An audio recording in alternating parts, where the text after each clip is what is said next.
Ubiquiti had a lot of strengths. We had hardware design, antenna design, mechanical design. We had firmware and software and protocol design. But the one thing we were missing was really our own radio design and our own modem design.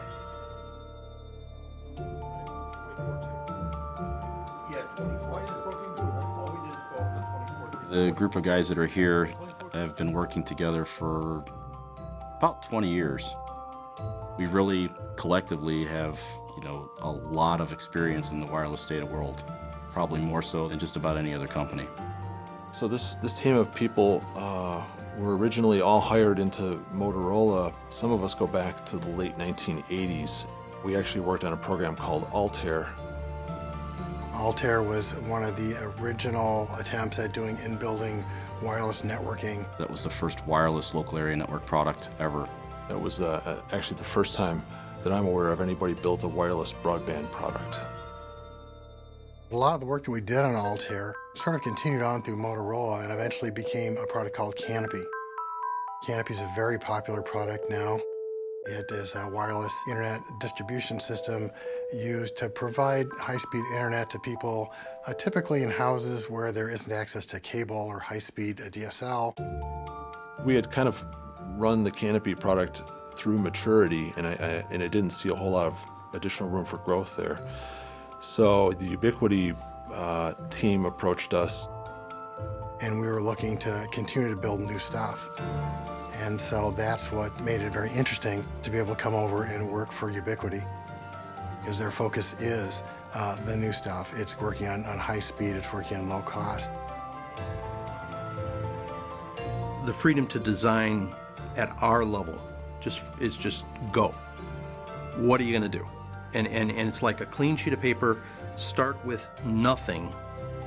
We could build and design this product basically any way we saw fit. The idea was just to be the best we could.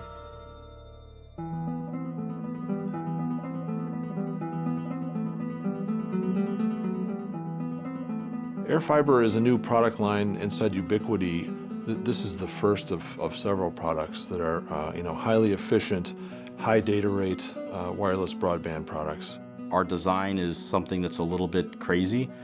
We're trying a 0 IF radio at 24 gigahertz for 100 megahertz bandwidth, which is something that I'm not sure anybody else has been crazy enough to try.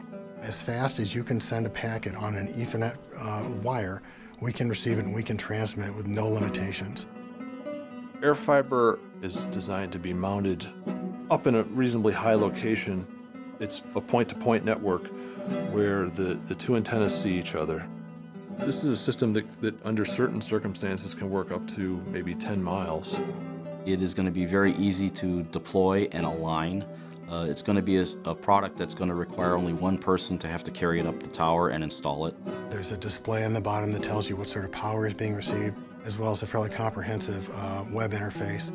We designed all aspects of it, the modem, the radio, the mechanical housing. This is a completely designed from scratch, purpose-built solution just to deliver backhaul. So it's not based on Wi-Fi or anybody else's standards-based solution. So it doesn't suffer any of the other overhead that you'd have to associate with that.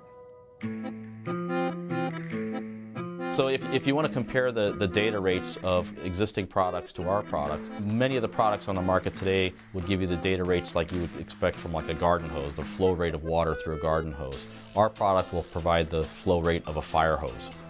This product will do 1.4 gigabits of data, which is approximately 300 times faster than you would get from your normal home internet service provider. Operators are going to be able to get between 10 and 100 times more data throughput for the same dollar. So that's the big impact that this product is going to have. We looked at 24 gigahertz and we actually wanted to do something up in high frequency, and that happens to be the next unlicensed band beyond 6 gigahertz. You can put it up anywhere. You don't have to do anything, no special paperwork, no licensing fees, nobody to go get permission from to operate the radio. The nice part is it allows anyone to purchase a product and start it up without any issues of getting licenses or having certain hoops to jump through where you can place the product. It's a freedom thing.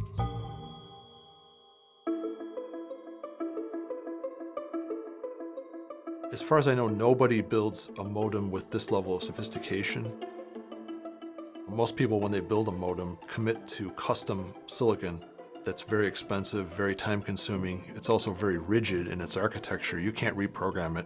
And if you make a mistake or a customer wants to change a feature, it's locked in stone and it's too late once it's committed. We call this a modem, but there may be times when we can actually reload different software into it and actually change the identity of this piece of hardware on the fly. So it's programmable and it can be flexible and do basically whatever function you want it to do.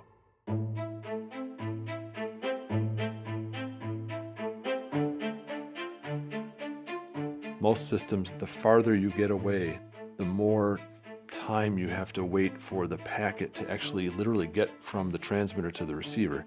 Even at the speed of light, when you're 10 or 20 miles away, it takes a long time for that packet to get there. So we actually have a patent pending that allows us to synchronously send packets so that the transmitted packets from both ends of the link actually can meet halfway in between in space. It doesn't have to wait to receive the packet before it transmits. They're both synchronized to global positioning in this case, and they can send packets simultaneously. In the developing world, there are many people who unfortunately have to will dig up the cables that go between various telecommunication centers trying to pull the copper for the scrap value. The scrap value of some of that copper, with the price of copper these days, could be more than a month's or 2 months' salary that normal people would have in those countries. When people are laying copper or they're laying fiber, the guy that's digging it up is not educated enough to know the difference between the two types of cable, and so he'll dig up the fiber cable, cut it, and then look and say, oh, it's not copper, and leave it and go. But the problem is he's just disrupted a significant amount of data traffic because he's cut that fiber. The nice thing about a wireless data link like ours is that you can secure both ends of the transmission link, and you don't have to worry about the mile or 2 or 5 or 10 miles in between. You don't have to worry about securing that and making sure nobody's digging up your cable, because there is no cable.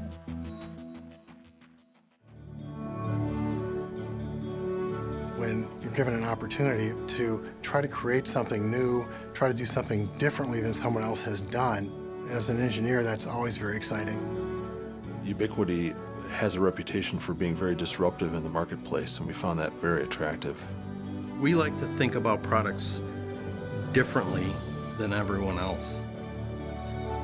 I think the thing that's really exciting about airFiber is it's the beginning, I believe, of what will be a number of products. It's going to be a whole lot less costly and much higher performance than anything else that's out there right now. It's the way kind of Ubiquiti does everything.